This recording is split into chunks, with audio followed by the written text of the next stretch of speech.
Hello, romance readers. If you're looking for your next read and feel inspired by some of the books we've covered on Too Stupid to Live, be sure to check out TSTL's very own storefront on bookshop.org. Here, you will find a collection of books that the show has covered, as well as personal recommendations from me, Becky Feldman, the host of TSTL, who is talking to you right now. So rest assured, you don't need to worry about remembering titles or author names or having to go back into the episode catalog. Just head to bookshop.org/shop/TSTL podcast to view a collection of the books that the show has covered. That's bookshop.org/shop/TSTL podcast. Happy reading.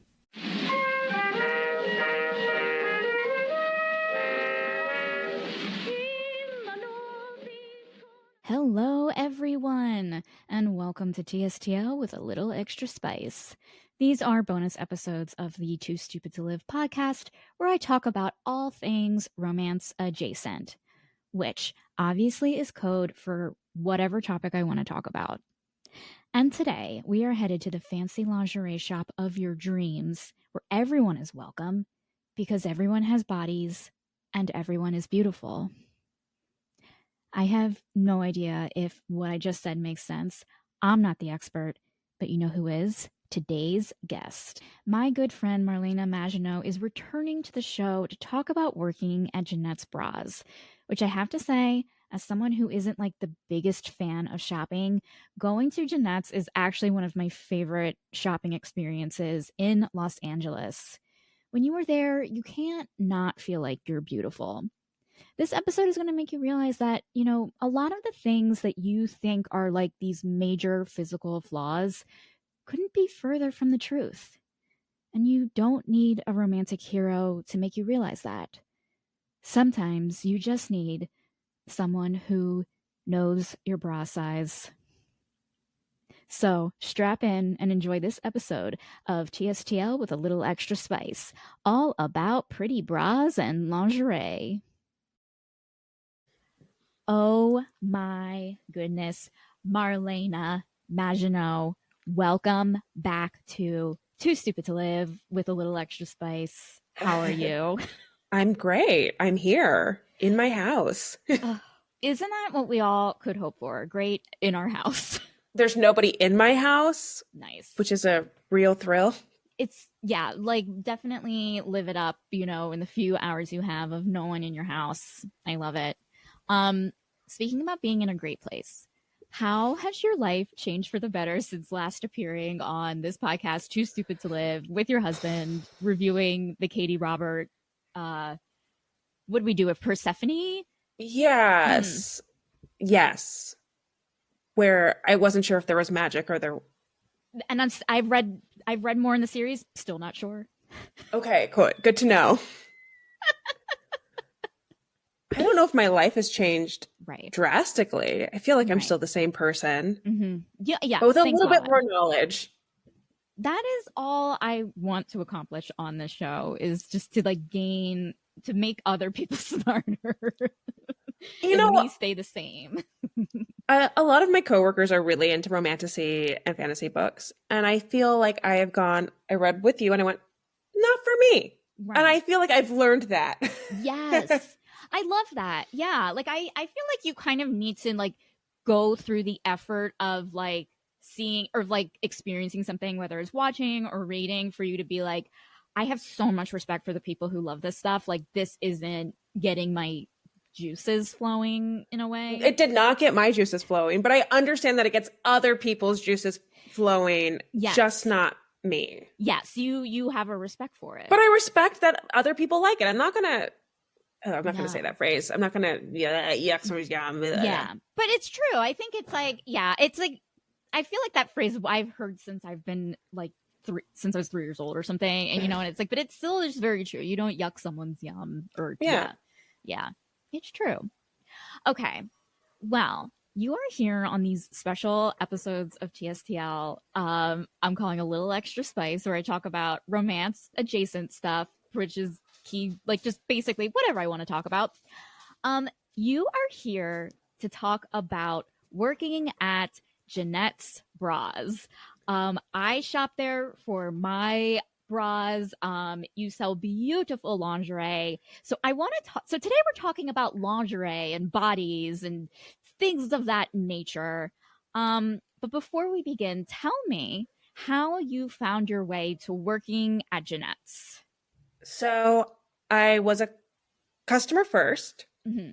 I actually think you recommended Jenette bras. I think you were probably wearing a cool bathing suit or something. Yeah, probably. Yeah. And I've always been busty, but I wasn't crazy busty, but I could go to a Victoria's Secret and be like, these bras don't quite work, Right. but this'll do.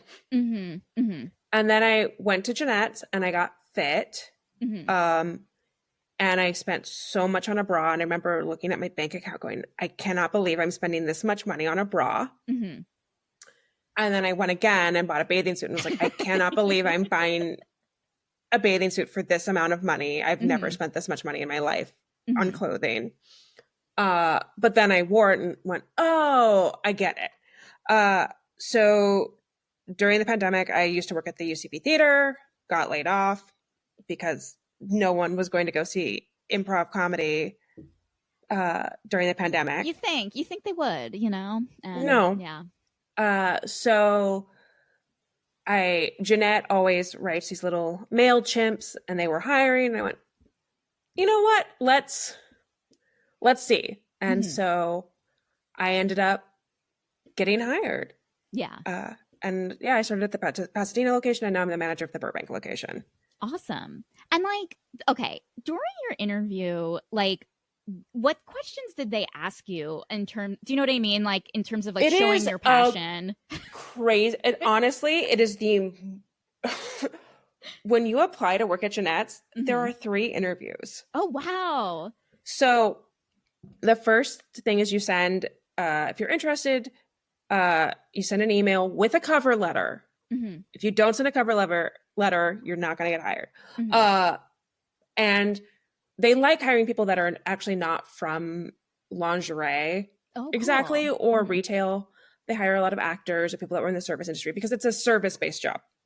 Okay. So I had a phone interview with their HR person, and then I got asked to do sorry, my dog is barking. All good. Sorry, there's a dog. Shut up. Listen, the dog wants to talk about their interview with Yes. No, yeah. So then I had to do a Zoom interview or Google Meet interview with Jenette and her husband, Aaron. And so then I talked to them. Then I had to... No, I think there was an interview before that. I had to go to the West Side store and I met with the HR person in person. Then I had the Jenette and Aaron interview. Then I had to do a stand-up interview where I go in with 2 fitters and they give me scenarios of different types of clients. Okay. So there's the woman that must be served who doesn't really talk to you, but you throw stuff at her. Or the mom and daughter, and the mom is really hard on her daughter's body. Or the friends that are going on a swim trip and one hates their body and the other one loves their body, and just how you deal with that. So improv came in handy really, really well. Yes. But also I did fight the urge to go let's make this a funny scene. Yeah, all of a sudden you're just I'm a bookseller. Ooh, I'm in a bra store. Yeah, exactly. Yes, and da-da-da. Yeah. Oh my God, I would fail that. I would fail that urge. I think you'd be great, honestly. Because honestly, if you're a good person, you want to help somebody. Yeah. But you said something so telling just now about you are preparing to deal with customers who don't have the best body image. And that seems to be maybe more paramount to your job than maybe I was expecting. Oh, the amount of ways that women hate themselves, truly new ways every single day that I find. And also I just think the targeted ads you get on Instagram where it's get rid of back fat, which is not, I think back fat was a thing that was created by the internet to sell shit. Yeah. Mm-hmm. Yeah. Mm-hmm. Or people will hate like this little part of their body, the armpit right here area. Yeah. and I'm like, are you wearing like tank tops all the time? Mm-hmm. Like yeah, I was like, are you walking the red carpet? Mm-hmm. And they're like, no. And I'm like, okay, yeah, then why do you care? right. And even if you were walking the red carpet, why do you care? Right. Like, so basically you're kind of just like, oh, bodies are bodies. They're all different. They're all different.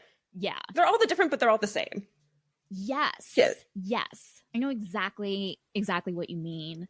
And what's interesting about Jenette's is that it does have not a certain body type, but it's, logo or tagline. It's it's the alphabet starts at D. So we cater to women that are D cups and above, which a lot of people are. We also have A, B, and C cups. They're just hiding. So right. if you were that size, we can help you too. Oh, cool. That is so good to know. Because I do have a lot of friends who are like, oh, I need to get a new bra. And I'm like, go to Jenette's. I don't know your size, blah, blah, blah. But yeah, that's. I will say our A, B, and C cups are going to be more fancy if we can size you. But I'd be like, if you just want a regular t-shirt bra, like here's your size. You can. Right. I'll help you, but you're going to have to spend some money.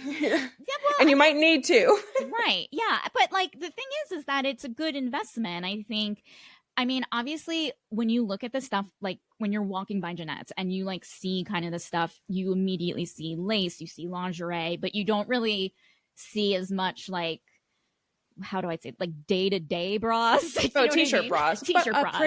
A pretty bra can be your everyday t-shirt bra. And you need to tell me that every day, because I have a lot of fancy bras that you've actually fit me in that I love. Then I'm like, oh, this is a special one. And it's like, why am I not wearing it? No, wear it.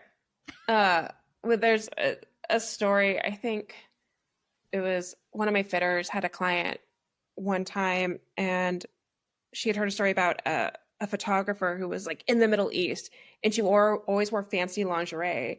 So she'd be, in fatigues and stuff. She's like, but at least I was wearing something pretty under that. Like I knew it was pretty. That is so cool. That's pretty cool. Like, do you think working at Jenette's has kind of like changed how you feel about like how people feel about like not how you feel about your own body personally, but just like the journey of self-acceptance in a way? Yeah, there's definitely clients that really are okay with their body, and they're on every size of the spectrum, and they're just happy to find something pretty. Or there are people who are a certain size who feel like they've never found something pretty. It's like they have to go to that store where like the old lady is like hoisting you up, and it's like a front closure industrial bra, and I'm like, no, there is something pretty out there for you. And but there's also people who you can give them anything, you can say that they're beautiful, and they will hate themselves no matter what. Right. Yeah. Because it is, well, I mean, I think what you're saying is like, or what I'm getting from it is that like learning to love yourself is such an internal journey. You're not going to get it from an external validation, I guess. No. And I will say a lot of people really hate themselves and really want other people to know that they hate themselves. Wow. And I'm like, I'm just a fitter. I'm just here trying to get you into something. I don't. Yeah. It sounds like, how I don't need to be a part of this. Yeah. Because how hairstylists are also therapists. It feels like you have a bit of like a therapist kind of role at times. A lot of our fitters do go to school to be therapists. No way. That's okay. Yeah.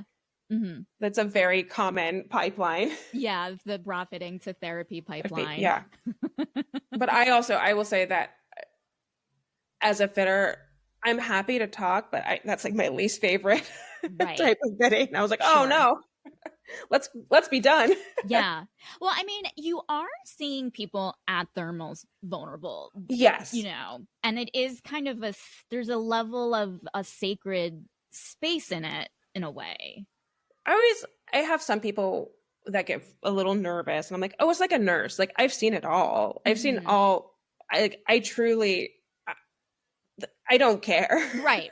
Yeah. You're just doing your job. Yeah. Yeah. My daughter was like, do you see boobs all the time? I was like, yeah. It is. I just figure out what's the best bra to hoist them up. Yeah. Right. Yeah. So like, okay, I think there's a big thing in like romance novels where like if you have a character wearing lingerie, especially if it's like this like heteronormative romance novel, if you will, and the guy's thinking, oh, she wore that for me, oh, she's wearing this because like she's trying to turn me on, as you know, from the male perspective. And I guess my question for you is like, in the general scheme, like who is lingerie for? What is your opinion on that? I think it can just be for you.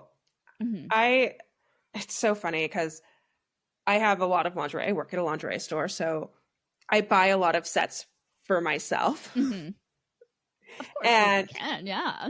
Yeah, but I feel like I like get home and I'm like, oh, let's take this off for like take off my work clothes. And my husband's like, oh, but what about me? And I'm like, oh, sorry. Right. Yeah. No, did you come in today? No. No.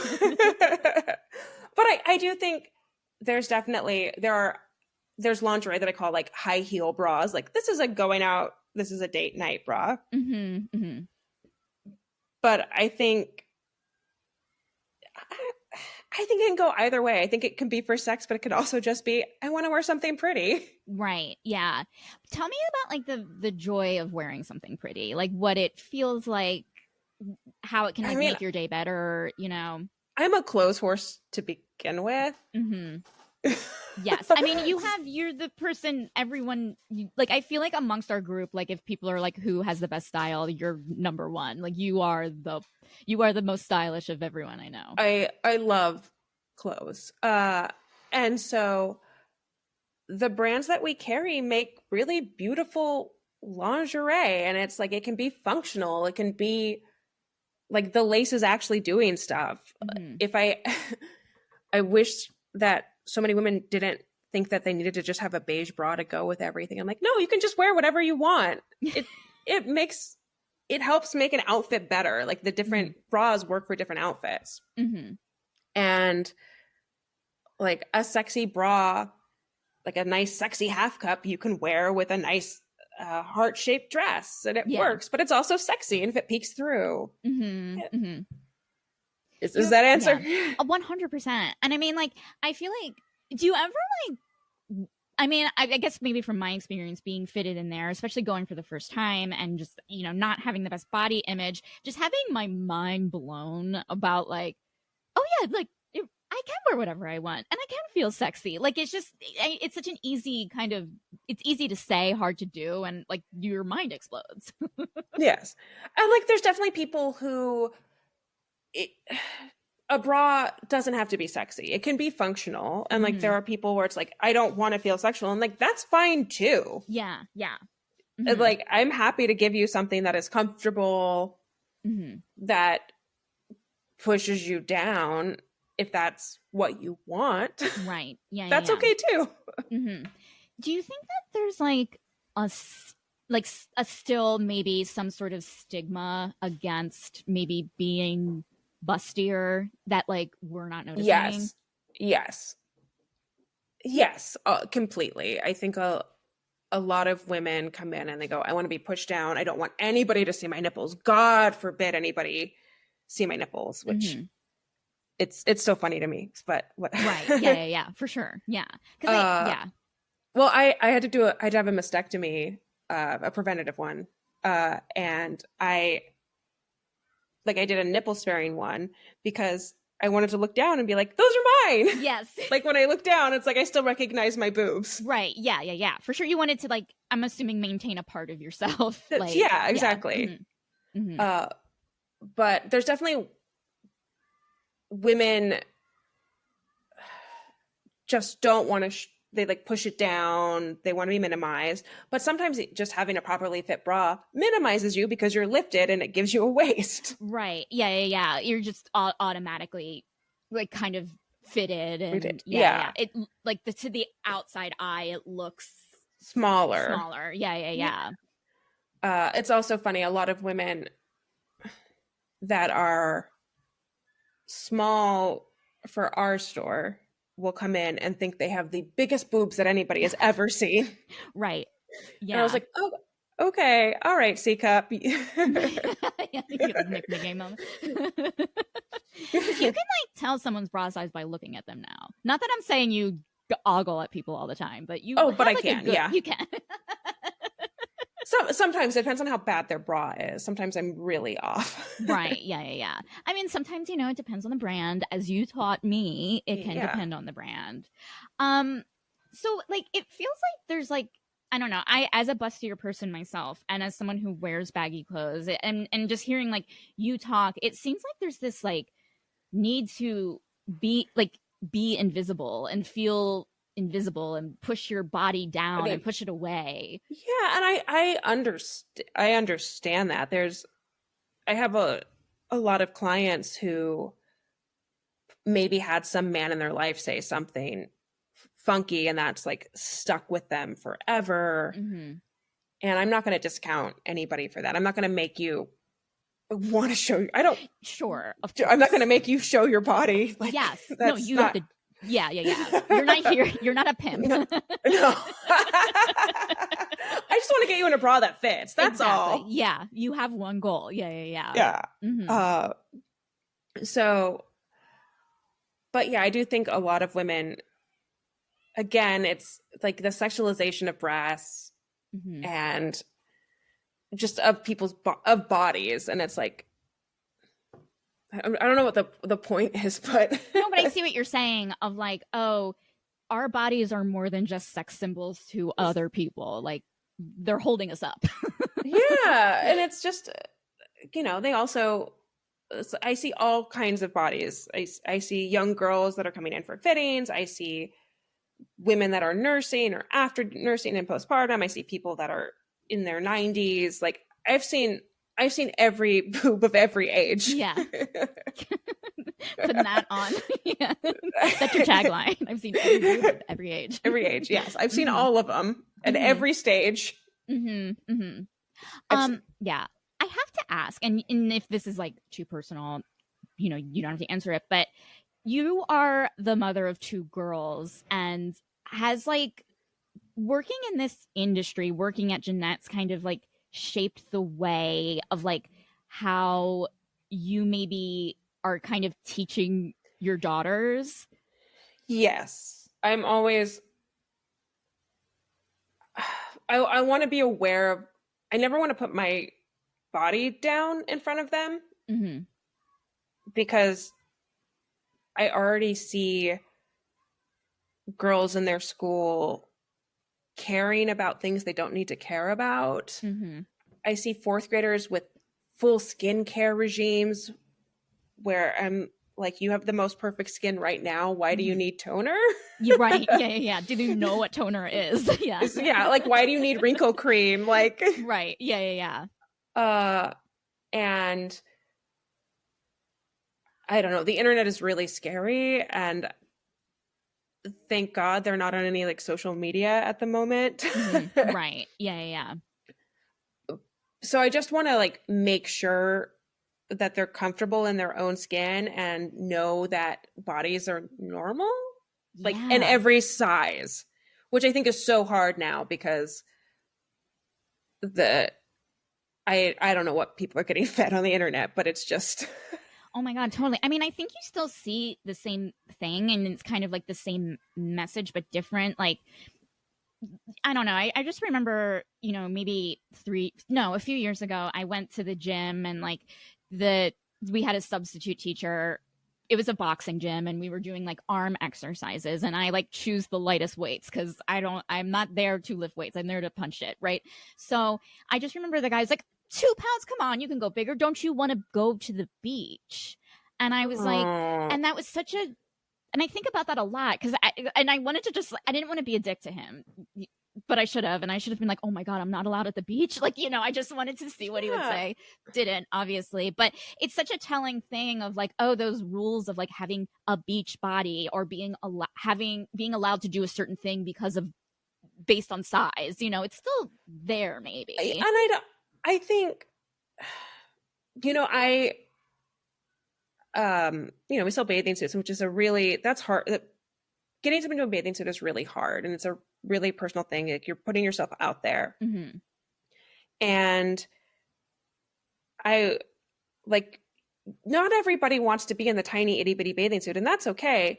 And it's like, you can be comfortable in like a high waist bathing suit. That's great. I'm comfortable in a high waist bathing suit. I had 2 kids. Like, there's like, we all have little pieces of our body that we're like, don't love. Yeah. And don't want to accentuate. And that's okay. Mm-hmm. Mm-hmm. But I can I don't have to hate myself because of it. Yeah. I feel like it's kind of like this all or nothing thinking in a way of like, okay, I have this, like, I don't like my pooch or pouch or whatever, my fanny pack or whatever. Oh my God, I'm not allowed at the beach. You know what I mean? Like, it's insane thinking, but I think that's what we're fed, Yeah. And that's not, I don't know. I hope my girls like themselves, and they are embarrassed that I work at a lingerie store, but maybe they'll like it later in life. Oh my God, 100%. Well, first of all, and later in life, I'm sure they'll still have that friends and family discount or whatever. So they'll be No, they're so funny. Like, I asked Phoebe, I was like, oh, do you tell people what I do? And she's like, no. I was like, okay. I just say you work at a store. Which is she's not lying. She's not lying. Yeah. So, okay, this is a dumb question, but just like, are there different types of lingerie beyond, like, categories of lingerie beyond just like bra and underwear? Do you know what I mean? Like, what are the different? Tell me about it. So there's like bodysuits and little negligees and chemises. We at Jenette's mostly have sets and bodysuits. There was this really fancy brand we used to carry that was like mesh and had gold plated little strappy things. There's the little garter belts. There's all kinds of lingerie thingies. Right. Mm-hmm, mm-hmm. We're not gonna have like the costumes or something. You can go to Romantics for that shit. Sure. Yeah, like, not like role playing, blah blah blah. So like, tell me like a sequence. Like, let's say I went in and I was like, knowing me and my background and how much I don't wear lingerie. Say you have someone coming in and like, I want to try to wear sexy lingerie for the first time. Like, is there like a starter kit? Yes, I would give you this brand. I would, because I know your size, but yeah, obviously, yeah. I would know it. I would give you like a sexy half cup, and a half cup is like kind of just like part of like a cross, like a balconette, like and like a cute set, and like maybe I'd give you a little garter belt, but or I'd give you like a fun bodysuit. And so, like, do you ever, like, okay, this is such a weird question, and this is getting personal, but like, in my life, when I have worn a set, I got into the moment, let's say, I feel like, does this match too much now? Do you know what I mean? Like, should I, like, does this look like I'm trying? No. I think it's fine. Of course it's fine. But like, I'm just like thinking about like, just like insecurities that come up randomly, I think it's fine, but also sometimes I feel like people don't care. Right. Or they'd be like, the bra comes off and they're like, oh, that matched. I didn't realize. Mm-hmm. Which that's funny. Yeah. Just like thoughts that I have, or I'm wearing a matching set now. I mean, I should be. I'm wearing. I've. Can I be honest with you?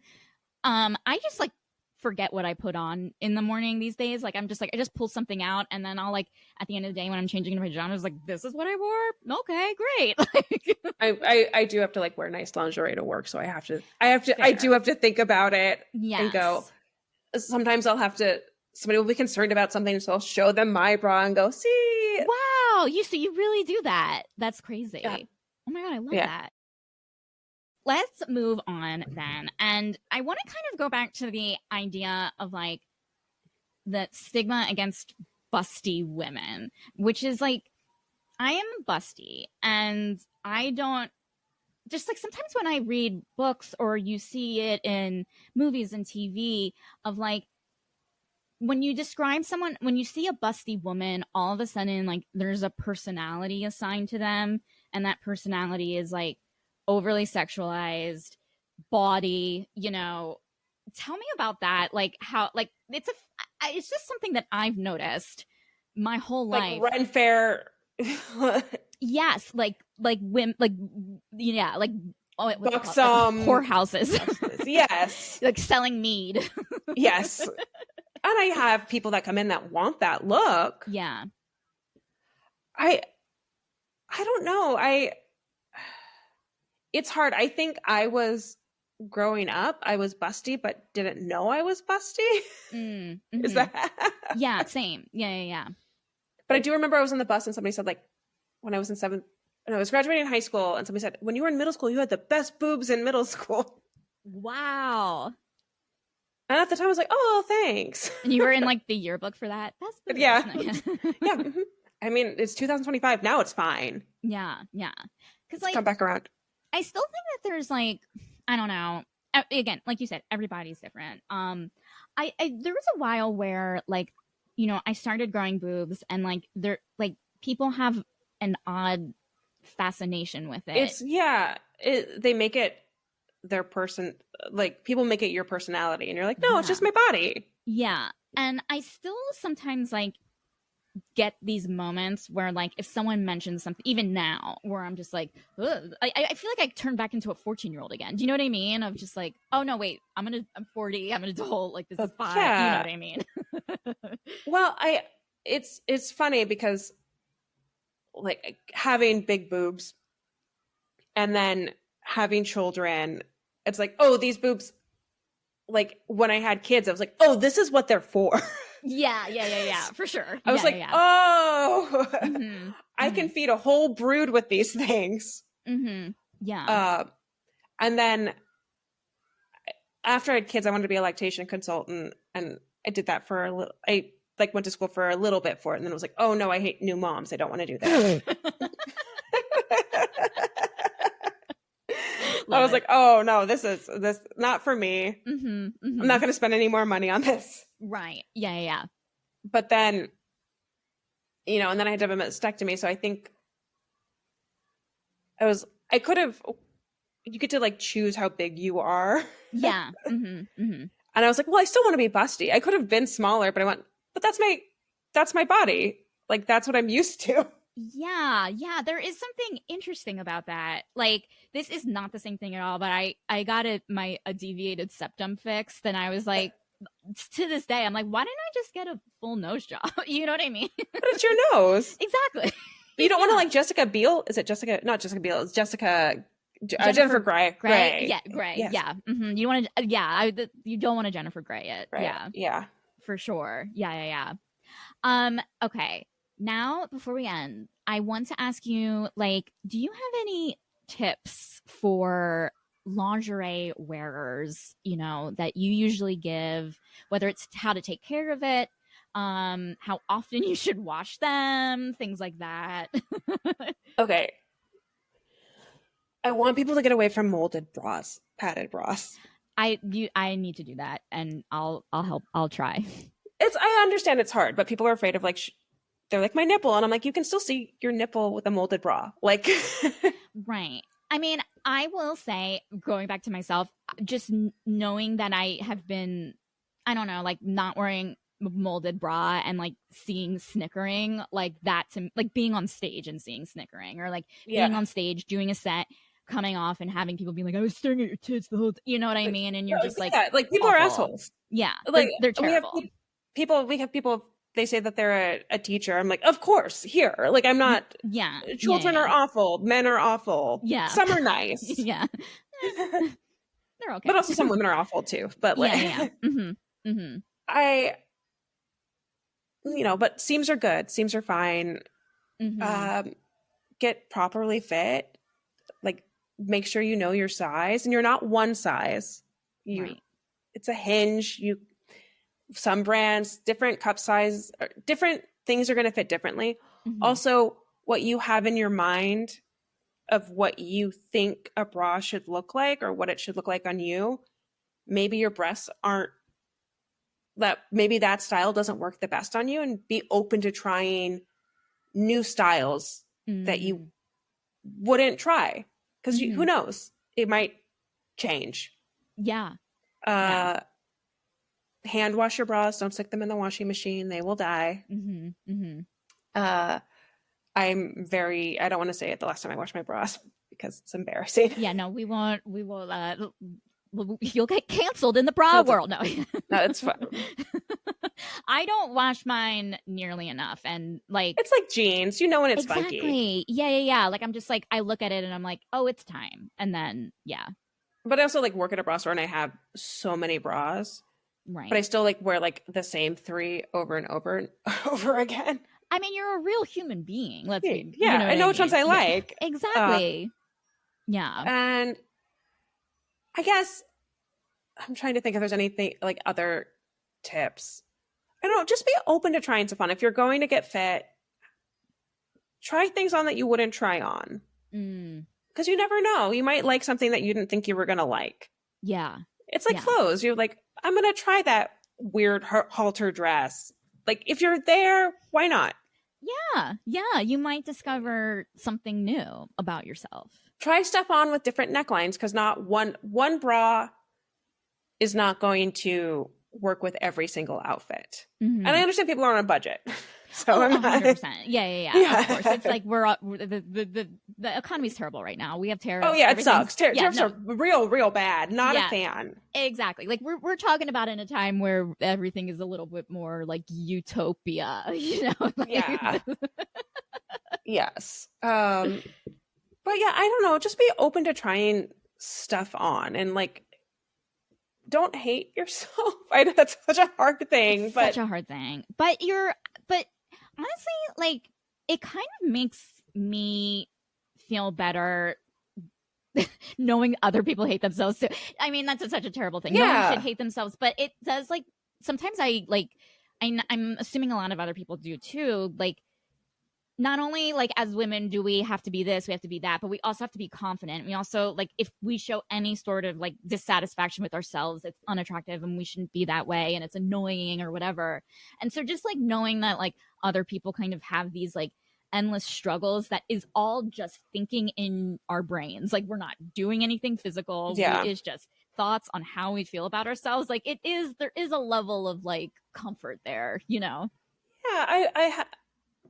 I've had clients, and they've been hating their body, and I'm like, just be kind to your body. Like, how lucky you are to just be able to like walk into the store and try something on, or just be kinder to it. It's like, would you talk to somebody else's body that way? Of course not. But people they're so mean to themselves. I know. And and they'll be like they'll be so pretty, and I'm like, why?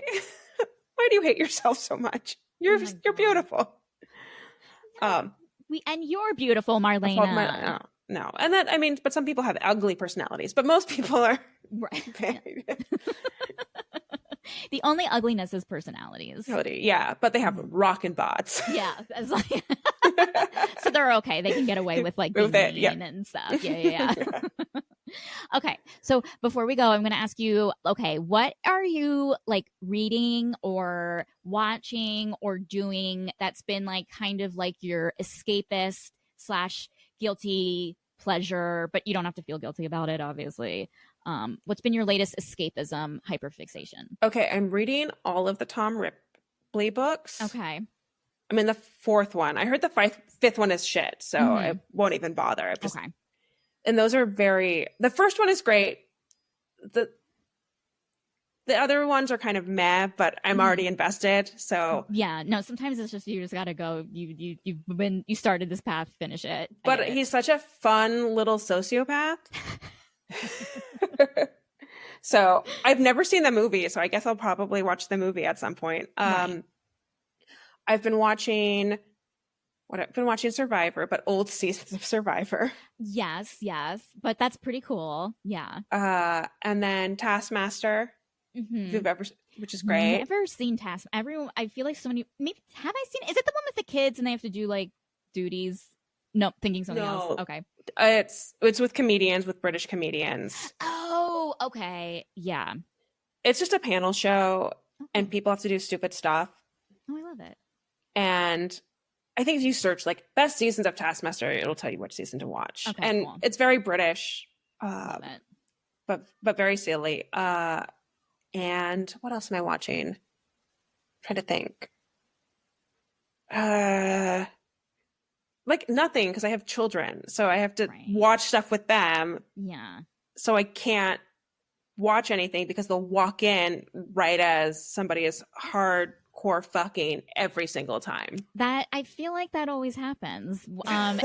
It's so funny. Like there's a lot of times where like someone will be on the show. Like I was watching it right when they got to like the most explicit thing. It's like, Mom.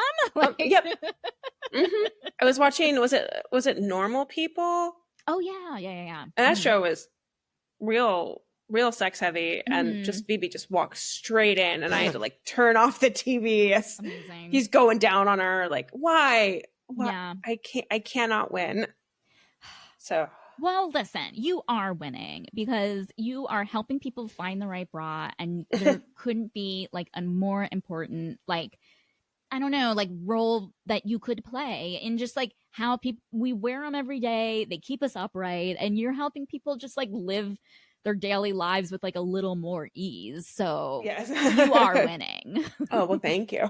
And thank you so much for being a guest. This was such a lovely talk. Oh yeah, I'm happy to talk about bras and boobs.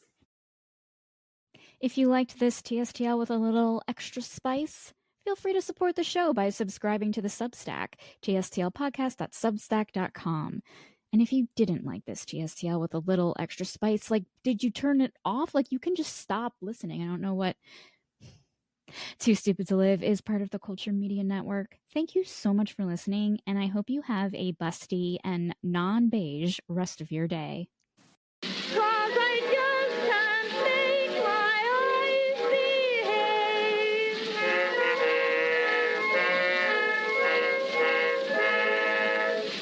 Hey, TSTL listeners, if you're a fan of the show and if you are like really rich to the point where you're able to throw in a little bit of financial support, there are numerous ways you can help TSTL continue to put out completely unhinged and hilarious and, let's face it, sexy romance novel content. First, you can become a paid subscriber on TSTL's Substack, where you can listen or watch ad-free episodes.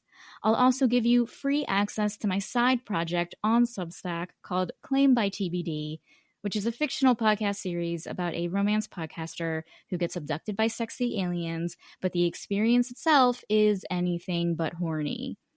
Just visit tstlpodcast.substack.com to subscribe. But if monthly subscriptions aren't really your thing, but you still happen to be like super duper really rich, you can also buy TSTL a happy ending at buymeacoffee.com/TSTLpodcast. Each happy ending costs $1, which all goes to support the show. For 3 happy endings, I'll give you a shout out on the podcast, along with a romance novel-inspired pet name. And for 5 happy endings, you'll get a shout out plus a TSTL bookmark in the mail as a thank you gift. Look, even just by listening to TSTL, you're making me feel all tingly and all special inside. But if you feel like your support can be a little more engorged, if you will, you can check out the different ways to support the show at tstlpodcast.com/support. That's tstlpodcast.com/support. Hey, TSTL listeners. Are you an indie author with a book to promote? An artist or designer trying to sell bookish swag? Are you a book talk influencer in need of more followers to do your influencing? Well, TSTL would love to help you out. Hi, I'm Becky. I'm the host of Too Stupid to Live, and I love building new connections with the bookish and sexual health communities, whether it's for sponsorships at amazingly reasonable and negotiable rates, or guest and topic ideas for TSTL's Extra Spice and Hot as Hell episodes. So if you want to hook up, visit tstlpodcast.com/contact, or you can email the show at tstlpod@gmail.com.